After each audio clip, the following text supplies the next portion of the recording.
Doezsha.B's Productions.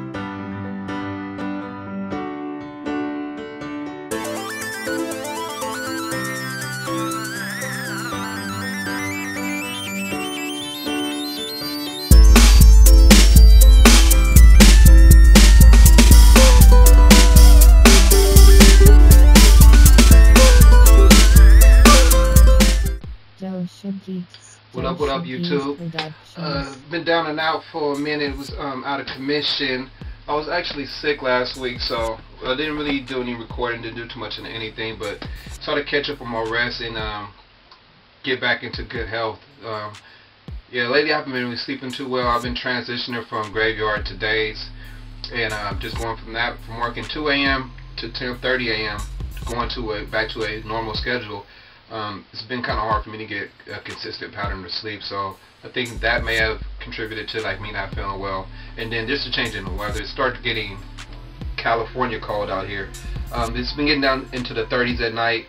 Not cold by other other parts of the country where it actually snows, but we don't get the precipitation with the cold weather, so we really don't get snow out here, but we do get cold temperatures sometimes. Not super cold, but cold for me at least. But anyway, so I've been taking a little bit of a break, just doing things around the house.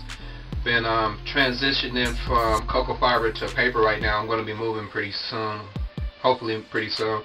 So I've been cleaning all my tubs out, get everything sterilized, switch over to paper until I move. Then I'm going to make another batch of cocoa fiber, the cocoa bedding, after I move and get everything set back up again.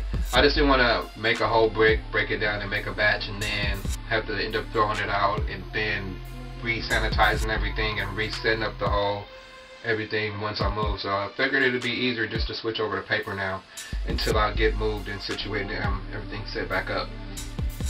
With that being said, I had a couple of events happen. I did get a chance to test my snake hook and it works awesome. It works really good. I didn't get a chance to tape it because I was under the weather and I was just testing it out to make sure. I didn't have to add a set screw in case like it didn't bond as far as the Gorilla Glue, but it bonded well. I had no movement with the hook at all, so it's pretty much sealed. But I think I am going to add a set screw as an added measure, and then I do have a larger size hook that I still have to fabricate. So I have all the materials for it, I just haven't put it together yet. So I'll probably be doing that later. And I did add one thing I did add. I'll grab it real quick. What I did add to the hook is I don't know if you can see it where I'm at. I added a little angle here, so it's easier to pick up the snake, but all the edges here are smooth. So I did add that little angle. Get in frame. There we go. To make it easier to get under the snake. I may angle it a little bit more, so it's a kind of a sharper angle, but not sharp edges, just so it can slide under easier. But other than that, it worked fairly well. I'm happy with it. I'm happy with the way it came out and the way it performs. Now back to one of the main reasons I was checking in. When I first got back into ball pythons, maybe about 2 years ago, when I first had a ball python, there were just normals. There weren't anything. There was just like the normal. You had different color variations in the normal, and that was, well, to my knowledge at the time, it was around 1995 and 1996. It was before I graduated high school in 1997. So it was senior, senior year, whatever. And then back then there was just normal. So I had those two snakes for a long time, and everything was fine. I stopped keeping ball pythons. Was dabbling other things. I was really big into dogs in the 90s, and then was doing the dogs and everything. I had an American Staffordshire, and I used to train, and I helped train a couple of other people's dogs and things like that, and was big into BMX, and so I had a lot of things going on at the time. But I just recently, maybe like 2 years ago, my girlfriend had found this guy who had some ball pythons that he was rehoming. 3 of them. That's the starter of our collection. There was our super lesser, our albino, and our Corvo spot nose. So when we first got him, I was talking to the guy. You know, he was really good about, you know, giving me all the information, birth dates, things like that, feeding habits, schedules, everything. You know, he did mention that the Corvo spot nose had an issue, and the issue that he had was when he fed the Corvo, not the Corvo spot nose, I apologize, the super lesser. When he fed the super lesser, he said that if you disturbed him like 3 days later, 72 hours after feeding him, he will regurgitate. And he said it's kind of like you just gotta feed him and like leave him alone until, you know, make sure he digests, and then check on him, and then basically not handle him at all. You know, just like something to look at but not handle, because of the issues he was having with keeping his food down and regurgitating partially digested food. But so when I first got him, I set him up in my quarantine area. Had all 3 snakes in there. It's a separate.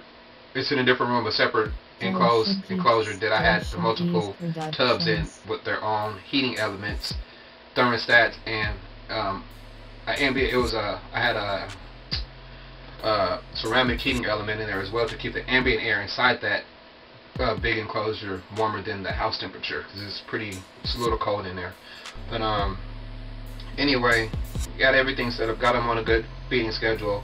I was feeding him on frozen stalled at that time, and I did have maybe an incident or two when I first got him that he regurgitated, but then I just kind of after that I put a visual barrier around his tub. That way, after I fed him, he didn't see any movement around to where he felt unsafe or threatened or scared that would cause him to regurgitate.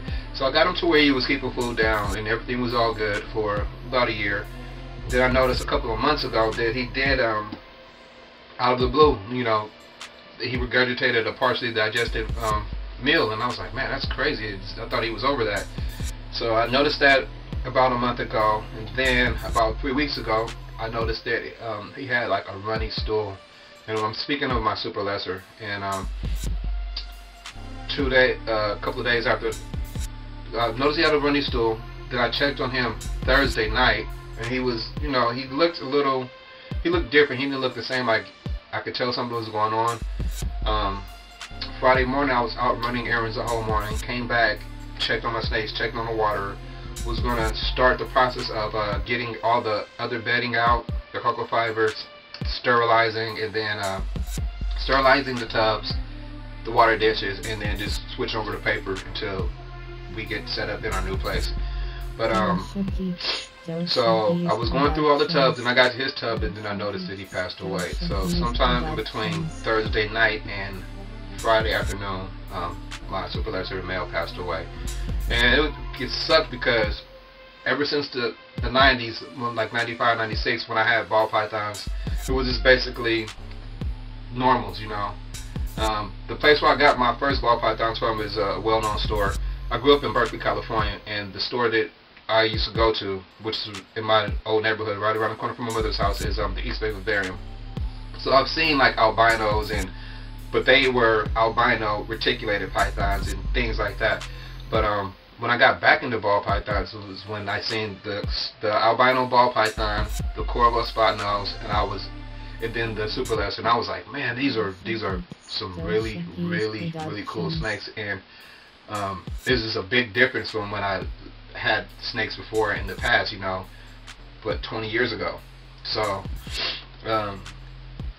now, once I seen the super lesser, I was like, man, this is what I want to do. I want to get back into breed. Well, I've never really bred animals, but I want to get into breeding, start studying the genes and stuff like that, and seeing all the different combinations that you could do with the different genetics and everything. So I was like, okay, how do I produce a blue-eyed Lucy? And that was like one of my goals. And then I was like, well, I kind of felt like it was cheating a little bit to produce a blue-eyed Lucy using one, but I was going to do it anyway. So hey, you know. But anyway, with that being said, I have a regular Mojave female. I have a gold blush Mojave female, and I also have a super pastel champagne lesser female that I was all planning on pairing with my super lesser, but he passed away unfortunately. But I still have those 3 girls that are in the Blue Eye Lucy complex, and I plan on, you know, years down the line, once my Mojave, my Gold Blush Mojave be ready to go next year. And my other two girls probably the year after that. But so I'm gonna get them all up to weight and everything, and probably I'm thinking of the male that I'm gonna get is probably either gonna be a lesser or a butter combination. So some type of lesser butter combo. I really like the lesser gene and I like the butter gene. I like the Mojaves as well, but as far as the blue eye lucids, I like the lesser Mojave combination or lesser to lesser combination. When you don't have the bug eyes. The bug eyes is something that comes with that, but try to get quality so you can have, you know, nice pets or nice snakes. But yeah, I just like the clean white, and you know the iris have a little bit of like dirtiness on their head, well not dirtiness but like a little bit of color, and then the super Mojaves have like the little gray on their head. But it's like the all white that is like killer to me. So yeah, it's probably a butter or a lesser male that I get, a butter lesser combo male. But I did want to show you guys this. This is what I ended up doing. I'm gonna get a better container for him, but it'll probably reposition him a little bit better. But I preserved him. I don't know if it's picking up on the camera. See, which way? Let me turn that way. This way. Let me see. So yeah, I preserved him in isopropyl. It's not really showing up. I have a still picture. I can't really tell. I'm backwards here. Doezsha.B's Productions. It's not really showing. The light's washing them out. Closer. And that way. There we go. And turn that way. So yeah, I got them in 100. No, not 100 proof, but it's 100. I keep saying 100. It's 91% isopropyl in a sealed container. So I want to get a better one. I want to get. They have like the container that's like a little bit rounded at the bottom, flat, rounded, and then with the latching lids. I think I can position them better, and it'll be a better display in one of those containers. But I haven't made it to Michael's. It's a couple of towns over in Gilroy. So next time I go over the hill, I'll probably grab some of those, grab one of those from there, or if I could find one somewhere else from around here. But yeah, so that's what I did with him. You know, just because I really do love like the blue eye lucids. That's one of the sickest combo or characteristics that I've seen. Just the all white snake is pretty cool to me. I like them. So yeah, that's where I'm at right now.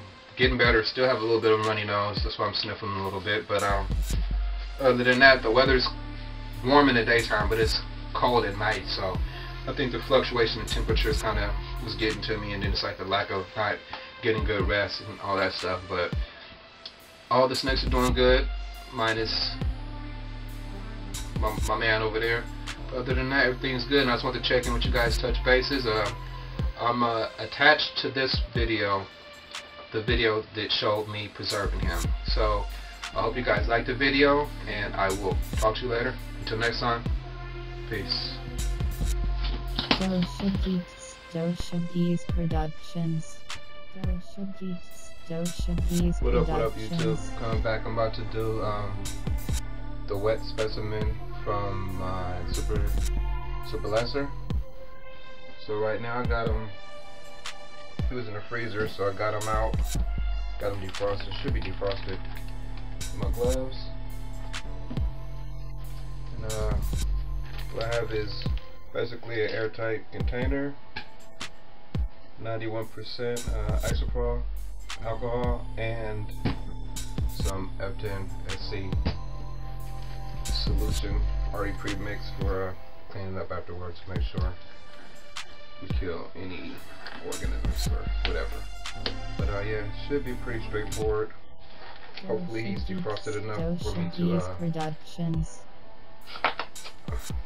position them in the container.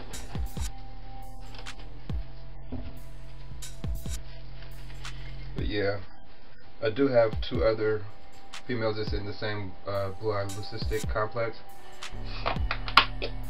One super pastel lesser champagne female, and another gold blush Mojave. So my plans was, when I first seen them anyway, was to produce my own.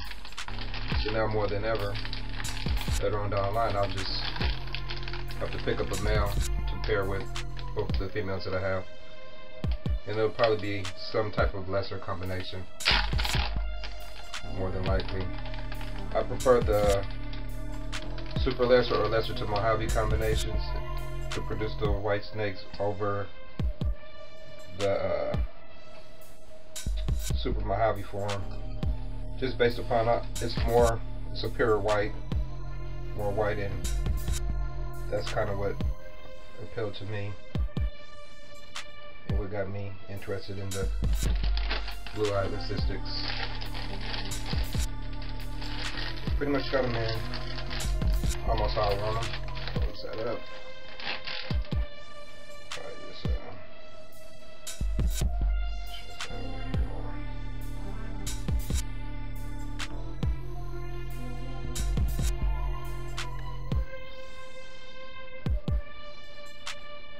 Something like that there. A little bit more. Better. Doezsha.B. So yeah, that's pretty much that for that part. Productions. Doezsha.B's Productions. Let's get the isopore and get it filled up in there and sealed. Then we should be good to go.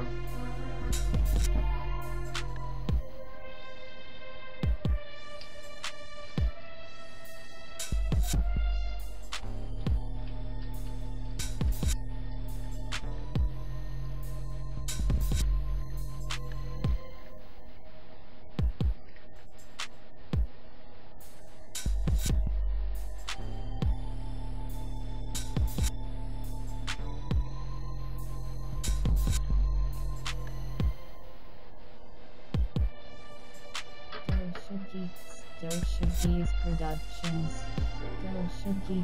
Doezsha.B's Productions. I think that should do it. Doezsha.B's Productions. That way, I can still keep them with me and remember what got me inspired all over again. So, hopefully this didn't gross anybody out.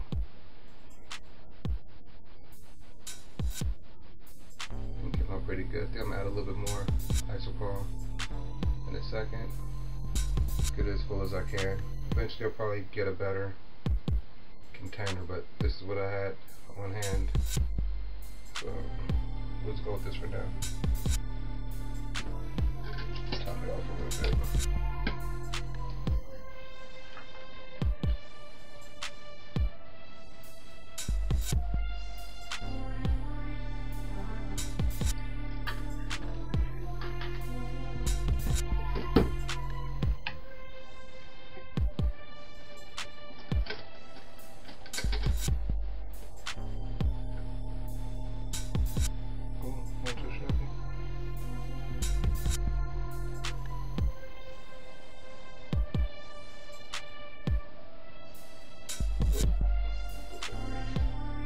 That's where I'm at with that.